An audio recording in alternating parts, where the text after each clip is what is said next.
அப்பா காசு 5 ரூபா கொடுப்பா, வாங்கிட்டீங்க. டேய் போடா, என்கிட்ட காசுலாம் இல்ல.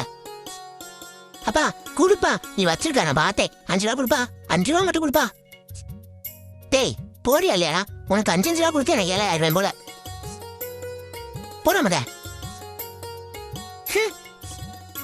நம்மளே சுந்தரிட்ட இருந்து 10 20 கரெக்ட் பண்ணி வச்சிருந்தா அதை இந்த பாய்வுல கேட்டுக்கிட்டு இருக்கு.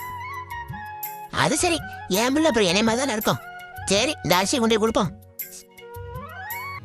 ஏன் சுந்தரி, அப்பா இத்தனை மாசம் சென்று வீட்டுக்கு வந்திருக்காரு, ரேஷன் அரிசியா வாங்கி போடுங்க. உன் பிரசே எங்களுக்கு என்ன சோத்துக்கு இல்லாம அங்கே வந்திருக்கோம். ஐயோ இந்த கிளை எக்ஸ்ட்ரா பிட் வேற போட்டுச்சே. அப்பா எதுக்குப்பா ரேஷன் கடைக்கு வந்தா? டேய் நான் எங்கடா வந்தேன்? அப்பா ஏப்பா போய் சொல்ற?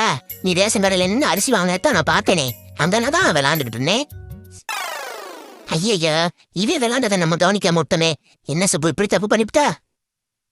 இவ ஒருத்தியே தாங்க முடியாது, இதுல குடும்பமே சேர்ந்துக்கிட்டு மொக்க போறாங்களே.